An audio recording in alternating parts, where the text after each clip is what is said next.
And I think you have a recent publication entitled Zambia Beyond Debt Restructuring.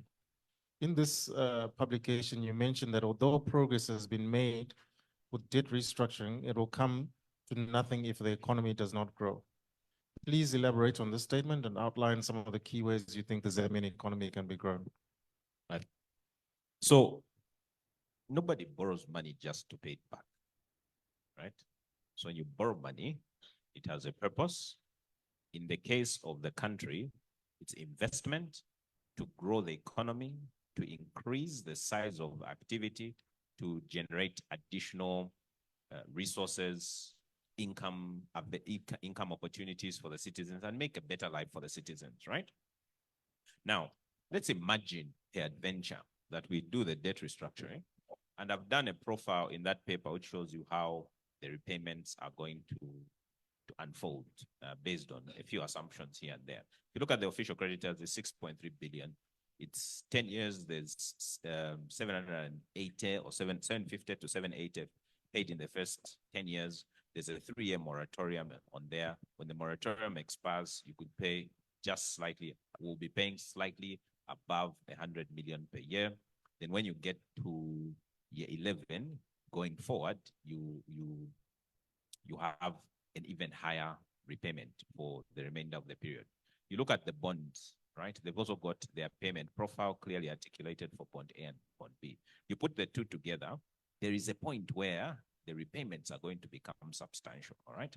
So the question is, do we all appreciate the urgency of growing the economy so that at the time when the repayments ramp up, the economy is able to dwarf the repayments, okay? If the only thing that happens is that the repayments are made and Zambia still remains a poor country, right? We are not a prosperous middle-income country. Would that be a definition of success? And I propose that the answer is no. And then there's something which I don't think we fully appreciate about how much work we actually need to do.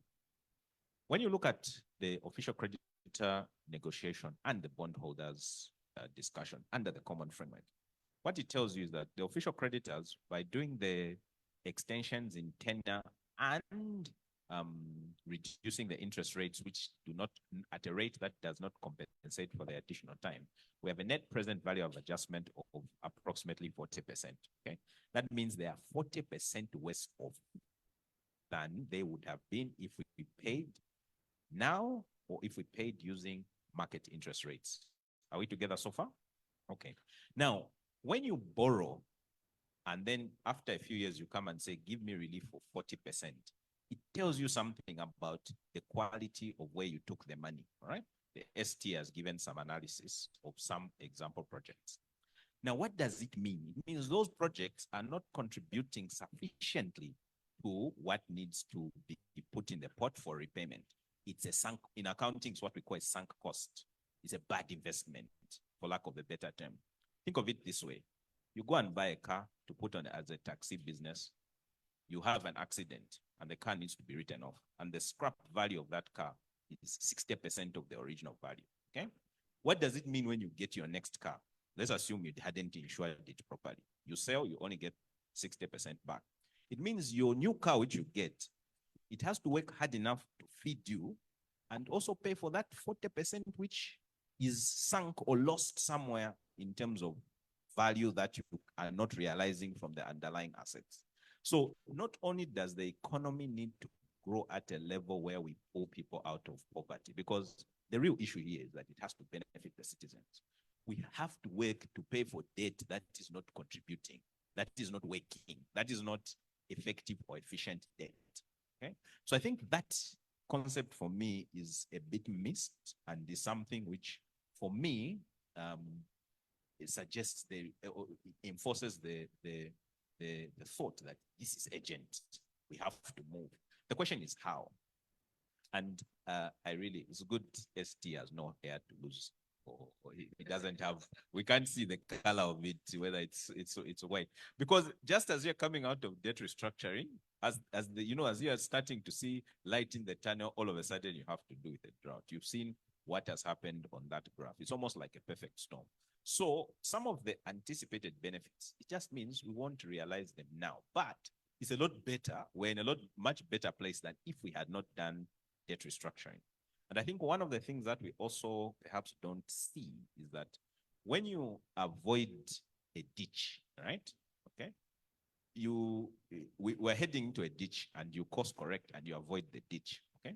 The fact that you now encounter some potholes, you forget that actually, if I had gone into that ditch, it would have been catastrophic. You can't contextualize where would the economy have been had we not achieved debt restructuring. To the question of how, there's obviously urgent things that need to be done. Supporting the poorest needs to happen. There's obviously, I'm expecting there's a discussion around how the 2024 budget is being recalibrated in response to the debt crisis, okay? So some things which were planned will probably not happen because those resources need to be reprioritized. Then when it comes to, and I'm doing another paper, ST, it's coming next week, it's talking about the sectors that we need to prioritize because right now, everybody is asking for something, but you can't give everything, or you risk, if you give 10 here, 10 here, 10 here, 10 here, you find the compound effect is actually very minimal. So where do we start? Why do we talk about mining so much? You talk about mining because if mining rises, it will pull along with it construction, logistics, manufacturing, hospitality, all those sectors at one go, right? If we can get manufacturing to work, which other sectors does it pull along? So my thinking is around, we need to reprioritize which sectors we're actually targeting. And then even ask ourselves the question, ST, what opportunities are there because of the crisis, okay? Because of the crisis and the depreciating exchange rate, what should we be doing? How are we supporting exporters? Because exporters, when your exchange rate is weaker, are benefiting. How do we incentivize them? In this environment, how do we substitute imports? Part of the pressure on currency is imports. If we can use this, sometimes when you're in crisis, it's the time to deal with some of these structural problems because people will listen a lot better. How do we substitute imports? Hopefully, even reducing cost reductions by moving some of that manufacturing into the country. And then we're not just, because what Zambia does is trade. You buy, you sell. The only thing that remains in Zambia is the margin over and above the cost price and whatever taxes come from that. If manufacturing comes in, then the entire selling price, because your cost of sales, your transport, logistics, all of that is in the country and revolving. So I think there is key sectors, they're there in the 8th National Development Plan, a streamlining of the incentives to look at that, a real focus on, because we are in crisis, what opportunities are there? What do we restructure? What can we cut? And all of that, I think, is the thinking that we need. Yeah, that's a very, very excellent insight, I think. So let's